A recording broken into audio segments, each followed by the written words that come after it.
Bismillahirrahmanirrahim. Assalamualaikum warahmatullahi wabarakatuh. Waalaikumsalam. Alhamdulillahirrahmanirrahim. Wassalamu ala asyrafil anbiya'i wal mursalin wa ala alihi wa sahbihi ajma'in. Amma ba'd. Allahumma shalli ala sayyidina Muhammad wa ala ali sayyidina Muhammad.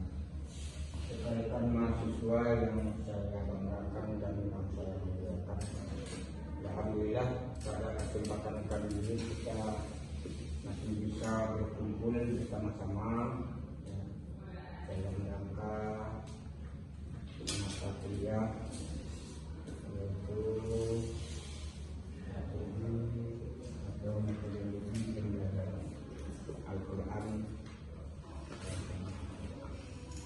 Kita tahu bahwa kita setiap hari selalu evaluasi dan meningkatkan pikiran kita atau keilmuan kita dalam meningkatkan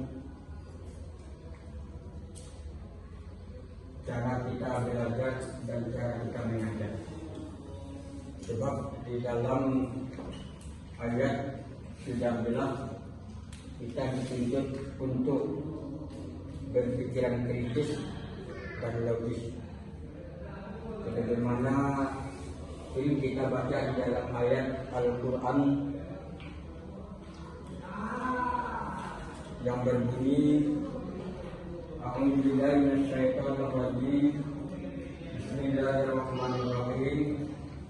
Inna fi khalqis samawati wal ardi wa ikhtilafil laili wan nahari la ayatin li ulil albab alladzina yadhkuruna Allaha qiyaman wa qu'udan wa 'ala junubihim wa yatafakkaruna fi khalqis samawati wal ardi Rabbana ma khalaqta hadza batila subhanaka faqina adzabannar.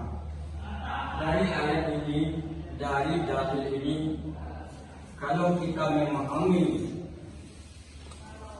kata demi kata, maka kita akan tergugah dan kita dituntut untuk selalu memberikan kepada evaluasi, selalu kita belajar untuk mengenal diri kita dalam menuntut ilmu ataupun di dalam memberikan ilmu.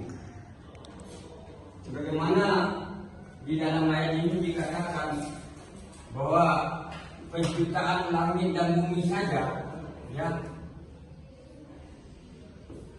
itu tanda kekuatan Allah.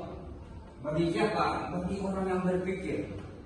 Inna fi khalqis samawati wal ardi wa ikhtilafil laili wan nahar. Dan perbedaan, pergantian siang dan malam. Wa ikhtilafil laili wan nahar la ayat li ulil albab. Tanda-tanda bagi orang. Artinya apa?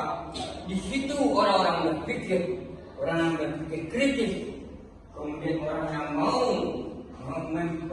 mengevaluasi dirinya untuk menjadi lebih baik, bahwa semuanya itu adalah kekuatan Allah Subhanahu wa Ta'ala. Termasuk juga kita sebagai pendidik maupun calon pendidik, kita dituntut untuk memikirkan apa yang diciptakan Allah Subhanahu wa Ta'ala. Kenapa itu bisa terjadi? Kenapa itu bisa terjadi pada hari ini? Kemudian apa yang akan terjadi pada masa yang akan datang? Dan semuanya tidak diberikan di dalam ayat bahwa semuanya adalah pelajaran atau tuntutan bagi kita untuk mengintrospeksi diri kita, untuk mengevaluasi diri kita supaya kita belajar lagi lebih baik mendalami namanya ilmu Allah. Kenapa terjadi siang dan malam? Karena perbedaan siang dan malam itu semuanya ada manfaatnya bagi manusia. Ada manfaatnya bagi manusia. Di ayat lain juga diterangkan. Kenapa ada malam? Karena malam itu tempat atau istirahat bagi manusia untuk beristirahat. Kenapa ada siang? Wan nahar wa ma'asya. Kemudian siang itu dijadikan tempat hidup atau mencari rezeki, mencari kebutuhan hidup. Wan nahar wa ma'asya. Wal laila libasa. Artinya apa? Orang kalau berpikir tentang apa yang diciptakan Allah, mereka selalu memuji Allah. Subhanallah. Maka di ujung-ujung ayat juga dikatakan, wa ma khalaqta hadza batila. Dan ya Allah, tidak ada yang sia-sia apa yang kamu ciptakan. Wa ma khalaqta hadza batila.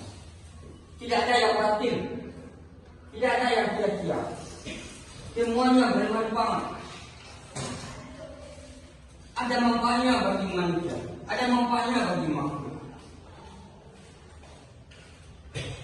Jadi rekan-rekan mahasiswa, kita semuanya dilatih untuk selalu berpikiran kritis, selalu menambah keilmuan kita. Apapun ilmu, apapun bidang ilmu, apapun disiplin ilmu, harus kita latih menjadi kita. Kita latih diri kita untuk menguasai disiplin ilmu tersebut. Maka seorang sarjana ataupun intelektual muslim tidak boleh namanya membedakan ini ilmu umum, ini ilmu agama, ini ilmu matematika, ini ilmu hadis. Maka di dalam ilmu pendidikan dikotomi. Di dalam dunia Islam tidak ada namanya dikotomi. Semuanya itu sama. Karena semuanya itu adalah ilmu Allah Subhanahu wa ta'ala. Maka ayat yang pertama turun. Iqra bismi rabbikal ladzi khalaq. Baca. Maka ayat tadi tidak ada sambungan setelah itu. Iqra. Tidak ada eksplisitnya. Artinya iqra baca ini sifatnya umum. Tidak disuruh membaca ini, tidak disuruh membaca biologi, tidak disuruh membaca matematika, tidak disuruh membaca yang namanya tafsir, tidak disuruh yang namanya membaca sejarah. Karena semuanya itu adalah ilmunya Allah Subhanahu. Dan semua yang kita pelajari, yang kita bahas, yang kita diskusikan hanya sedikit saja dari ilmunya Allah. Sebagaimana dikatakan di dalam ayat yang lain, wa ma'uti minal ilmi illa qalila. Dan kami tidak memberi kamu ilmu melainkan hanya sedikit, illa qalila. Maka kita jangan cepat merasa puas. Jangan kita ini cepat merasa sombong. Jangan cepat kita ini merasa tidak bisa. Sejatinya seorang penuntut ilmu sejati makin belajar dia akan merasa makin belajar dia merasa miskin dengan ilmu. Kenapa? Karena tidak seberapa berilmu yang dimiliki. Itulah kita sebagai mahasiswa, sebagai dosen, sebagai pencari ilmu, tidak ada batasan dalam menuntut ilmu. Sesuai dengan hadis Nabi, "Utlubil ilma minal mahdi ilal lahdi." Tuntutlah ilmu dari alunan sampai yang lahat nanti. sampai kita meninggal, yaitu ketika malaikat sakaratul maut menjadi kerja. Tidak ada batasan dalam mereka. Maka kalau orang berpikir kritis, mencintai ilmu, dia tidak cukup dengan hanya satu disiplin ilmu saja. Dia perlu menguasai ilmu yang ada, berbagai disiplin ilmu. Maka orang-orang yang jauh tidak mau melewati pikiran yang sudah lampau, ya. Mereka merasa haus, selalu merasa haus dengan ilmu dan ingin selalu belajar. Maka kita semuanya, rekan-rekan, ya, kita harapkan kita di kampus ini, ya. Setelah kita belajar, ada keinginan kita, ada motivasi kita untuk belajar lagi. Dan ada keinginan kita untuk memberitahu adik-adik kita, ingin mengajak saudara-saudara kita untuk ikut serta dalam belajar dan menuntut ilmu. Sekalian mahasiswa yang saya banggakan, maka pada kesempatan saat ini, waktu yang sangat berharga ini kita pergunakan semaksimal mungkin agar kita bisa memotivasi diri kita, agar kita bisa mau berkesinambungan menuntut ilmu dan belajar. Kalau kita ini berhenti di dalam perjalanan, ya, maka kita tidak akan sampai pada tujuan yang kita. Maka inilah kebahagiaan bagi seorang pelajar. Katakan kita ini seorang penuntut ilmu atau mahasiswa, ada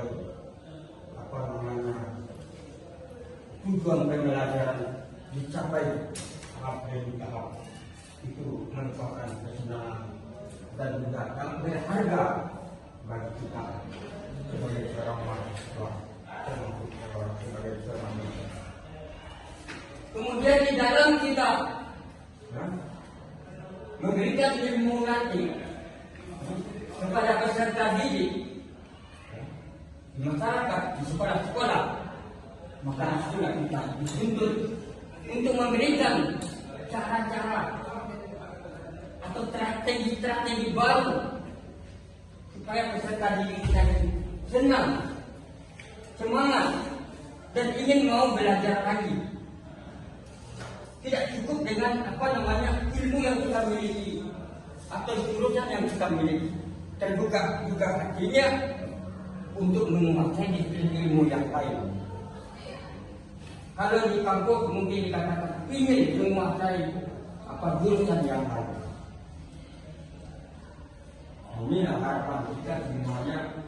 Semoga apa yang kita usahakan, apa yang kita pelajari hari ini dan hari kemarin, bisa membangkitkan semangat kita untuk selalu belajar dan menambah ilmu pengetahuan. Baik, rekan-rekan mahasiswa, sampai di sini ada yang mau ditanyakan? Cukup? Saudara Fikri, jelas sekali. Saudara Prabowo, cukup. Saudari Adija, mungkin ya, pada kesempatan kali ini, ya, waktu yang berharga ini, ya, saya ucapkan terima kasih, ya, pada rekan-rekan semuanya, sudah semangat, sudah bisa hadir dan belajar bersama-sama kita, ya. Mudah-mudahan ada manfaatnya bagi kita semua, khususnya kita pribadi dan kepada rekan-rekan semuanya. Amin ya Allah ya Rabbal Alamin. Mudah-mudahan dalam pertemuan ini ada menambah motivasi kita, ada menambah keilmuan bagi kita. Amin, amin ya Allah ya Rabbal Alamin. Mungkin sekian saja, kita tutup dengan membaca Al-Hamdulillah. Alhamdulillah.